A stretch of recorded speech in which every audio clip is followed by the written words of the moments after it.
அனைவருக்கும் வணக்கம். மேசராசிக்காரர்களுக்கு சனி வக்ர பயிற்சியால் இனி உங்க காட்டில் மழைதான் என்று சொல்லக்கூடிய வகையில் ஜூன் 19 முதல் வக்ரகதியில் திரும்புகிறார். லாபஸ்தானத்தில் சஞ்சரிக்கக்கூடிய சனி. எனவே மேசராசிக்காரர்களுக்கு இனிமேல் தான் மெயின் பிக்சரே என்று சொல்லக்கூடிய வகையில் எந்தெந்த நிகழ்வுகள் அமைய போகின்றன என்று ஆராய்ந்து பார்க்கும் போது நிச்சயமாக மேசராசிக்காரர்களை பொறுத்த வரைக்கும் 10 மற்றும் 11ஆம் இடத்தின் அதிபதியாக திகழ்கிறாருங்க சனி பகவான். அதாவது கர்மாதிபதியும் தொழில் அதிபதியும் ஜீவனாதிபதியும் லாபாதிபதியுமாக இருக்கக்கூடிய சனி பகவான் மிக வலுவாக லாபஸ்தானமாகிய 11ஆம் இடத்தில் ஆட்சி பலம் பெற்று சஞ்சரிக்கிறார். அப்படி ஆட்சி பலம் பெற்று சஞ்சரிக்கக்கூடிய சனி பகவான் வக்ரம் பெறுவது சற்று சாதகமற்ற ஒரு அமைப்பாக பார்க்கப்பட்டாலும் கூட லாபஸ்தானத்தில் வக்ரம் பெற்று கர்மஸ்தானமாகிய தொழில் ஸ்தானமாகிய 10ஆம் இடத்தை நோக்கி நகர்கிறார். எனவே மேசராசிக்காரர்களுக்கு நிச்சயமாக எந்தவிதமான பாதிப்பும் இல்லை. உங்கள் காட்டில் மழைதான் என்று சொல்லக்கூடிய வகையில் நல்ல பல மாறுதல்களும் முன்னேற்ற வாய்ப்பும் விரைந்து கிடைப்பதற்கான யோகத்தை நிச்சயமாக உருவாக்கி கொடுக்கிறார் என்பதில் சந்தேகமே இல்லைங்க. ஏனென்றால் சனி பகவானை பொறுத்த வரைக்கும் நீதி தவறாத, நடுநிலை தவறாத, நியாயஸ்தராக செயல்படக்கூடியவர் தான் சனி பகவான். அப்படிப்பட்ட சனி பகவானின் பார்வையில் ராசியின் அதிபதியான செவ்வாய் பகை கிரகமாக இருக்கிறாருங்க.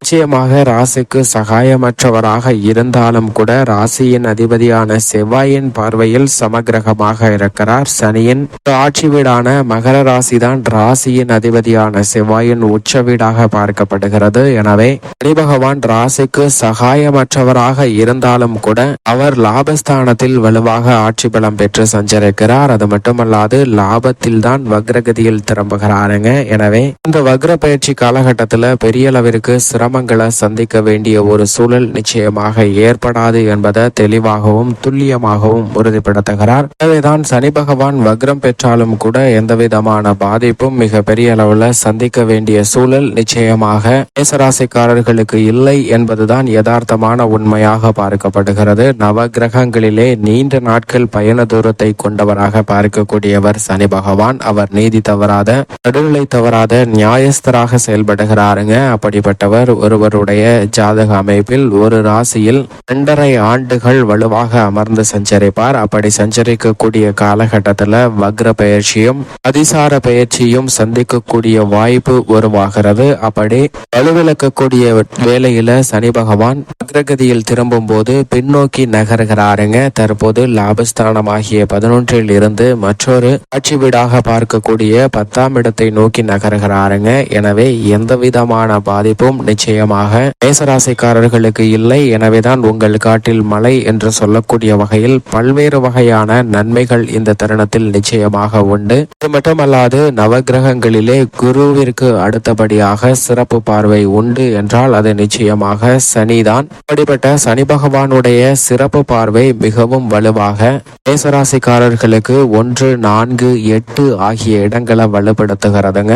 தனது 3ஆம் பார்வையாக 8ஆம் இடத்தை பார்க்கிறார். 7ஆம் பார்வையாக 4ஆம் இடத்தையும் 10ஆம் பார்வையாக ஜென்ம ராசியையும் பார்க்கிறாருங்க. இது நிச்சயமாக வரவேற்கத்தக்க ஒரு அமைப்பாக தான் பார்க்கப்படுகிறது. சனி பகவானுடைய பார்வை பல்வேறு இடங்களை வலுப்படுத்துகிறது. சனி பகவான் ஒரு நீதி தவறாத நடுநிலை கிரகம் மட்டுமல்ல, தன்னுடைய ஆதிக்கத்தை பல்வேறு துறைகளில் செலுத்தக்கூடிய சக்தி வாய்ந்தவராக பார்க்கப்படுகிறார். மனித வாழ்வில் நீண்ட காலம் நன்மை அனுபவிப்பதற்கும் நீண்ட காலம் சிரமத்தை சந்திக்கக்கூடிய ஒரு சூழ்நிலை உருவாக்கி கொடுக்கக்கூடிய செய்து கொடுக்கக்கூடிய சக்தி வாய்ந்த ஆற்றல் பெற்றவராக இருப்பவர் நிச்சயம் சனி பகவான் மட்டும்தான். அப்படிப்பட்டவருடைய பார்வை பல்வேறு இடங்கள்ல பதிவதால் பல அதிரடியான மாற்றங்களை சந்திப்பதற்கான சூழல் நிச்சயமாக இந்த தருணத்தில் உண்டு. குறிப்பாக ஜென்ம ராசியை பார்க்கிறாருங்க. பூர்வ புண்ணிய ஸ்தானம் ஆகிய 5ஆம் இடத்தையும் அஷ்டமஸ்தானத்தையும் தனது பார்வையால் பார்ப்பதால் பல்வேறு வகையான பூர்வீக சொத்துக்கள் ரீதியான பிரச்சனைகள் சுமூகமாக தீர்வு காணப்படுவதற்கான யோகம் உண்டு.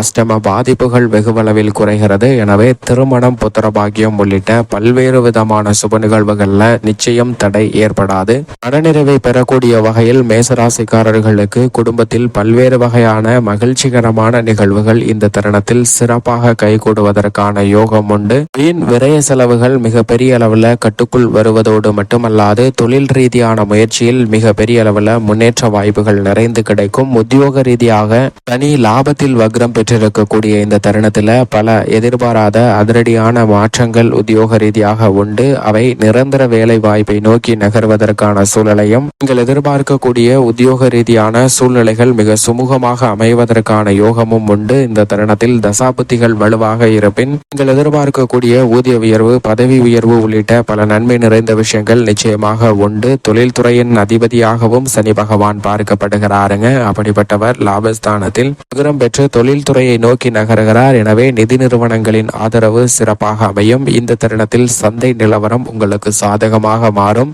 எந்த தொழிலை செய்ய முயற்சி செய்தாலும் அவற்றில் காரிய வெற்றி உண்டு. தொழிலை விரிவுபடுத்துதல் உள்ளிட்ட பல பணிகளில் நல்ல முன்னேற்ற வாய்ப்புகள் நிச்சயமாக நிறைந்து கிடைக்கிறது. ஏனென்றால் சனி பகவானை பொறுத்த வரைக்கும் 3, 6, 11 ஆகிய இடங்களில் அபரிவிதமான வளர்ச்சியை நிச்சயமாக அள்ளி கொடுக்கக்கூடிய ஒரு தருணமாக பார்க்கப்படுகிறது. அது மட்டுமல்லாது 10, 5, 9 போன்ற இடங்களிலும் நல்ல மாறுதல்களை பெற்றுக்கூட பாருங்க. அதில் ஒரு இடமான லாபஸ்தானத்தில் வக்ரம் பெற்று 10ஆம் இடத்தை நோக்கி நகர்வதால் நிச்சயம் தொழில்துறையில் எதிர்பாராத லாபம் கிடைக்கக்கூடிய வகையில், உங்கள் காட்டில் மலைதான் என்று சொல்லக்கூடிய வகையில் சிறப்பான வாய்ப்புகளை உருவாக்கி கொடுக்க போகிறாருங்க. கலைத்துறையில் இனிமேல் தான் மெயின் பிக்சரே என்று சொல்லக்கூடிய வகையில் வக்ரம் பெற்றிருக்கக்கூடிய சனியின் அமைப்பு காரணமாக கலைத்துறை ரீதியான பணிகளில் நல்ல பல புதிய வாய்ப்புகள் நிறைந்து கிடைக்கும். இந்த புதிய வாய்ப்புகள் வருமானத்தை உயர்த்தி கொள்வதோடு மக்கள் மத்தியில் செல்வாக்கை உயரக்கூடிய யோகத்தையும் நிச்சயமாக உருவாக்கி கொடுக்கிறது. அரசியல் சார்ந்த பணிகளில் டென்ஷன், மன வருத்தம், வேதனை போன்ற அனைத்திலும் குழப்பம்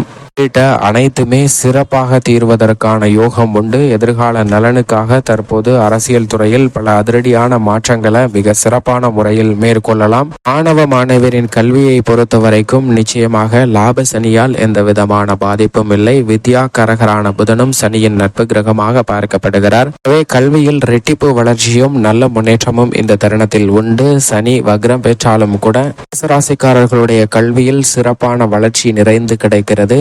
விவசாயத்துறையை பொறுத்த வரைக்கும் ராசியின் அதிபதி பெரும்பாலும் சாதகமாக வலம் வருகிறார். தற்போது ஜென்மத்தில் ஆட்சி பலம் பெற்றும் அதற்கு பிறகு சாதகமான ஒரு அமைப்பில் மாறுகிறார். எனவே சனி வக்ரம் பெற்றாலும் கூட விவசாயம் சார்ந்த பணிகளை சிறப்பான முறையில் கையாள முடியும். புதிதாக எதிர்பார்த்தபடி புதிய நிலம், வீடு, வீட்டுமனை, வாகனம் வாங்குவதற்கான யோகமும் இந்த தருணத்தில் நிச்சயமாக கிடைக்கக்கூடிய ஒரு தருணமாக பார்க்கப்படுகிறது. பெண்மணிகளின் நலனுக்கு பொறுப்பேற்ற குரு தனஸ்தானத்திலும் வக்ர பயிற்சி ஆரம்பிக்கும் போது சுக்கிரன் வீரியஸ்தானத்திலும் வீற்றிருக்கிறாருங்க. சனி லாபஸ்தானத்தில் வக்ரம் பெறுவது பெண்மணிகளுக்கு நிச்சயமாக உடல்நல ஆரோக்கிய தொல்லையில எந்த விதமான பாதிப்பும் இல்லை. பெண்மணிகள் முயற்சி செய்யக்கூடிய காரியங்கள் அனைத்திலும் காரிய வெற்றியை உருவாக்கி கொடுக்கிறாருங்க. அலைச்சலை குறைத்து பெண்மணிகளுக்கு நல்ல சிறப்பான மாற்றத்தை வலுவாக ஏற்படுத்தி கொடுக்கிறார். இது நிச்சயம் மேசராசிக்காரர்களுக்கு வரவேற்கத்தக்க ஒரு அமைப்பாக தான் பார்க்கப்படுகிறது. இருந்தாலும் லாபத்தில் வக்ரம் பெறுவதால் சற்று விழிப்புணர்வுடன் செயல்பட்டால் இனி உங்கள் காட்டில் மலைதான் என்று சொல்லக்கூடிய வகையில் நல்ல பல முன்னேற்ற வாய்ப்புகள் நிச்சயம் உண்டு. மேலும் சாதகமாக மாற்றிக்கொள்ள நிச்சயமாக சனிக்கிழமைகள்ல விரதம் இருந்து அருகாமையில் உள்ள சனி பகவான் அல்லது ஆஞ்சநேயர் அல்லது பெருமாள் ஆலயம் சென்று தீபம் ஏற்றி வழிபாடு செய்யுங்கள். தங்களுடைய வாழ்வில் சந்திக்கக்கூடிய தடைகள் விலகி இனிமேல் தான் மெயின் பிக்சரே உங்கள் காட்டில் மலை என்று சொல்லக்கூடிய வகையில் நல்ல பல வாய்ப்புகள் நிச்சயம் மேசராசிக்காரர்களுக்கு கிடைக்கும். சனி வக்ர பயிற்சியால்